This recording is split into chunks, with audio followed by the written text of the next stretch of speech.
It was only a few short years ago, after watching the film Sword of Doom, that I realized something new about myself.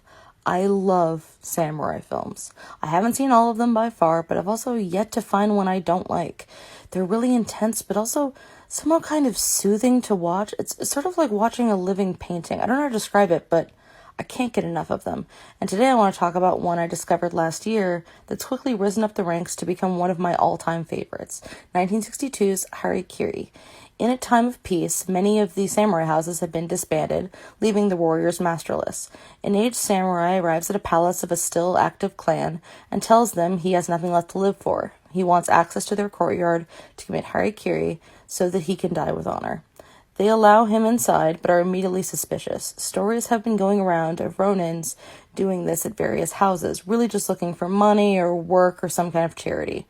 Sure, this man is another one of those. The senior counselor decides to tell him the story of the last Ronin who showed up and tried this.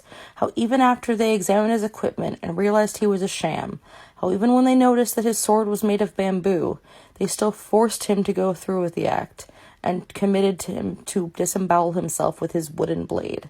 The older man assures him he plans to die tonight, rejecting any offer of food or even nicer robes to wear for the ceremony. The only request he has is to choose his second for the ceremony, the man who is supposed to behead him after he successfully disembowels himself. There's only one problem. The man he names is mysteriously homesick.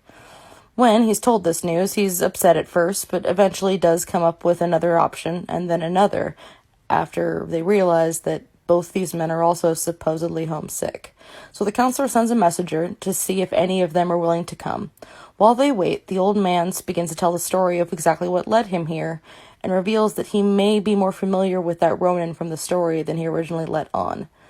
This movie is amazing. It's not crazy violent or anything.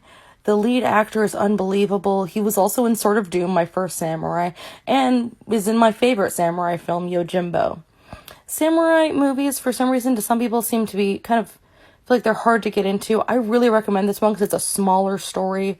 Check it out.